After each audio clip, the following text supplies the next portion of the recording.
Hi! Welcome to Math Like TV. Ang video nito aking ituturo sa inyo, evaluating functions. Tapusin nyo lamang ang video nito hanggang sa dulo upang kayo ay mayroong matutunan. Ngayon bago natin simulan ang pag-evaluate sa given function, tayo muna ay mag-pray. Dear God, as we begin this lesson today, we thank you for the gift of learning and the chance to explore the world around us. Please be with us, guide our minds, and help us to understand and remember what we learn. Bless our teachers and make this time of learning fun and exciting. In Jesus' name, we pray, Amen. Now, without further ado, ating nang simulan. Ang given function sa number 1, let f of x equals 2x minus 3. Find, ito ang given value. Letter A, f of 0. Letter B, f of negative 1/2. Ang gagawin lang natin, unang step, ating lang isubstitute. Okay? Itong given value, f of 0, substitute lang natin sa every variable x. Okay? So, magiging replace na yung x, ang ilalagay natin yung given na value. So, ganito po.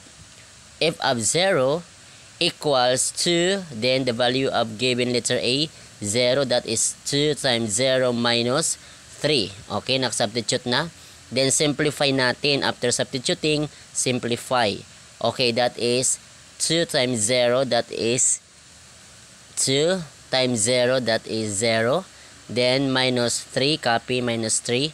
Then, ating simplify. 0 minus 3, that is negative 3. So, therefore, f of 0 equals negative 3. Next, letter B. Ang given naman ay f of negative 1/2. Ito pa rin sa ating number 1 na given function. Substitute natin ito sa ating given function. So, f of negative 1/2 equals 2 times negative 1/2 minus 3. Okay? Ganun pa rin ang gagawin natin. After substitute, simplify natin. Okay? So, that is whole number multiply sa fractions. So, understood, ito itong whole number ay siyang denominator na 1. So, multiply natin ang numerator. 2 times negative 1, that is negative 2. Then, divide natin. Negative 2 divided by 2, that is negative 1. Then, copy ang negative 3. Then, combine natin. Negative 1 and negative 3, that is 4. Copy the common sign, that is negative 4. So, f of negative 1/2 equals negative 4. Yan po Math Like TV. Now, punta tayo sa number 2.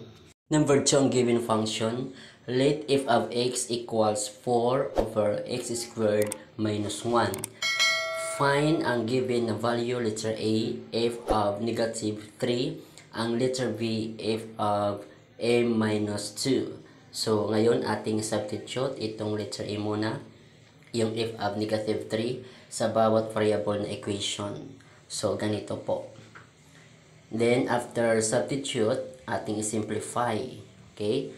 So, ating simplify muna. So, negative 3 squared, that is positive 9 minus 1. Then, 9 minus 1, that is 8. So, 4 over 8. Then, reduce the lowest term, divisible by 4. 4 divided by 4, that is 1. 8 divided by 4, that is 2. That is, so, equal 1/2. So, f of negative 3 equals 1/2. Next, letter B, ang given function, f of m minus 2. It's your turn. So, substitute lamang gamit ang given na function na f of x equals 4 over x squared minus 1. Just comment your answer. Kaya ngayon, kung mayroon kang natutunan, pakipindot naman ng like. At kung bago ka pa lamang sa aking channel, pakipindot naman ng subscribe, maging ang bell notification upang ikaw ay laging naka-update sa mga bagong video ni-upload sa aking channel na ito. Maraming salamat po sa inyong panonood.